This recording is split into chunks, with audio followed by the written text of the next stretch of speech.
Բարև ձեզ։ Հունիսի 28-ին Արցախի պաշտպանական բանակը հաղորդագրություն տարածեց, որ Ադրբեջանի զինված ուժերի ստորաբաժանումները հրետանային միջոցներից կրակ են բացել Մարտունու եւ Մարտակերտի հայկական դիրքերի ուղղությամբ, կիրառելով նաեւ անօդաչու թռչող սարքեր։ Այս գործողությունների հետևանքով հայկական կողմն ունեցավ 4 զոհ։ Փաստացի,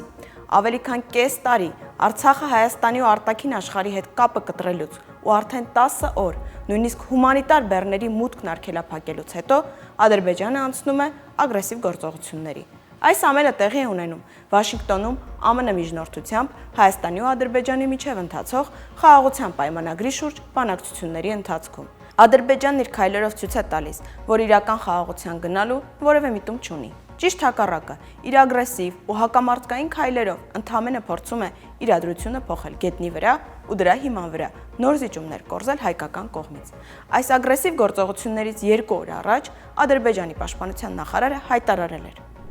Ես ձեզ վստահեցնում եմ, նրանք ադրբեջանական բանակի դեմ որևէ գործողություն անելու հնարավորություն չունեն։ Այդ անօրինական զինված կազմավորումների հարցը կարող է լուծել ադրբեջանական բանակի ընդամենը մեկ կորպուս, այն էլ ոչ ամբողջական կազմով։ Մենք գիտենք ուժերի եւ միջոցների հարաբերակցությունը եւ գիտենք, որ դա նրանց օգտին չէ։ Այնպես որ մի ստորաբաժանումը կարող է զինաթափել այդ զինված կազմավորումները։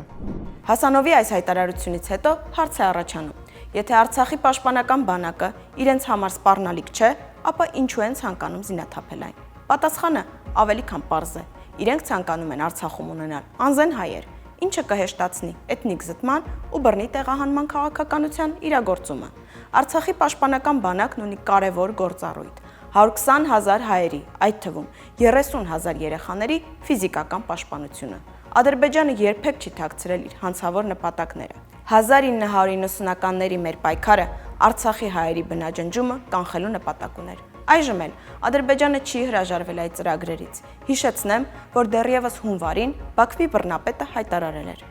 Ովքեր չեն ուզում մեր քաղաքացիները դառնալ, ճանապարհը փակ չէ, այն բաց է։ Նրանք կարող են գնալ ուր ուզում են, ոչ ոք նրանց չի կանգնեցնի։ Նրանք կարող են գնալ խաղապահների մեքենաներով կամ ավտոբուսներով, ճանապարհը բաց է։ Օրեր առաջ Արցախի 4 հայ քաղաքացիներին կյանքից զրկած ագրեսիվ գործողությունը ադրբեջանական մեդիա տիրույթում ստացավ «Բարկություն» օպերացիա անվանումը։ Հիշեցնեմ, որ անցած տարվա օգոստոսին էլ Լաչինի տարածքում Ադրբեջանի իր ագրեսիվ քայլերը կոչել էր «Վրեժ օպերացիա»։ Սրանք պետության առաջին դեմքի մակարդակով տարածվող անվանումներ են, որոնք փաստում են Ադրբեջանի ռազմաքաղաքական ղեկավարությունը բարկության ու վրեժի նոպաների պակաս չունի, իսկ դրա ծանր հետևանքները քաղում ենք մենք։ Սա նաև սեփական հանրությանը ատելության նոր չափաբաժնով սնելու նպատակ ունի։ Սովորաբար նման գործողություններին նախորդում են ստահոդ լուրեր, ապա տեղեկատվություն։ Ցավալին այն է, որ այս ողբերգական դեպքից անմիջապես հետո ադրբեջանական մեդիա տիրույթը լցվեց նոր գործողությունների գնալու մասին լուրերով։ Օրինակ, Ադրբեջանի պաշտպանության նախարարության հետ սերտորեն կապված Կալիբր ազգայքը գրել էր, թե իբր Արցախյան կողմը նոր գործողությունների է գնալու եւ իրենք ուժեղ հակահարված են տալու։ Ադրբեջանցի ռազմական փորձագետներից մեկն էլ հայտարարել էր, որ բարկություն օպերացիայի երկրորդ փուլի իրականացման հավանականությունը շատ մեծ է։ Ադրբեջանցի падգամավոր Հիկմետ Բաբաօղլուն էլ հայտարարել էր. Բարկություն օպերացիան, որով մենք պատասխանեցինք հայերի սադրանքին, մեր նմանատիպ օպերացիաների շարունակությունն է։ Այնպիսիք, ինչպիսիք էին Փարուխինը, Սարիբաբայինը ու Լաչինի ճանապարհինը։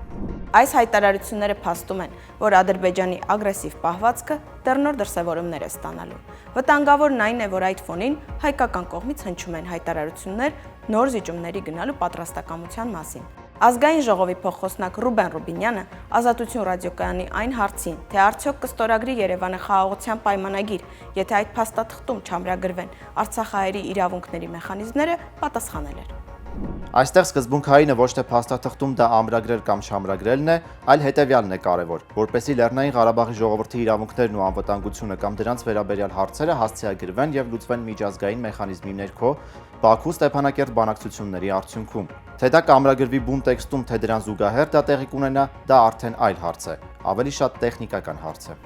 Այսինքն, ներկայիս իշխանությունները սկզբում հրաժարվեցին Արցախահայության ինքնորոշման իրավունքի պաշտպանությունից, ինչը ամրագրված էր նրանց նախընտրական ծրագրում ու կառավարության հնգամյա ծրագրում։ Հիմա էլ արդեն տեխնիկական հարց են համարում անգամ Բաքու-Ստեփանակերտ երկխոսության միջազգային մեխանիզմների ամրապնդումը։ Սա հերթական նվերն է Ադրբեջանի, որը միմիայն արձակելու է Բաքվի ձեռքերը, դառնալով նոր ագրեսիվ քայլերի պատճառ։ Հայաստանի իշխանությունները ունակ չեն հասկանալու մի պարզ ու անփոփոխ ճշմարտություն, երբ դու ուժի ու ուժի սպառնալիքի ներքո հրաժարվում ես քո կենսական իրավունքների պաշտպանությունից, ապա դու քո հակառակորդին դրդում ես նոր ագրեսիայի։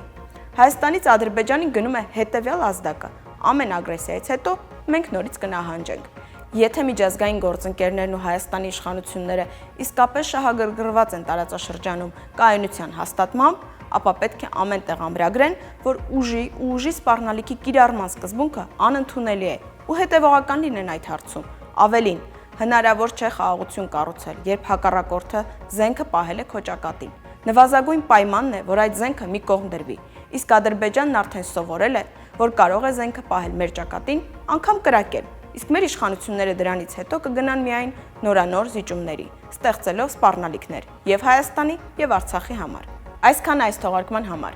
Եղեք իրազեկված եւ զգոն, որպեսզի հնարավոր լինի կանխել ագրեսիվ ու ռազմատենչ հակառակորդի վտանգավոր քայլերը։ Մենք պետք է թույլ չտանք Հայաստանի իշխանություններին գնալ հերթական զիջումների ճանապարհով։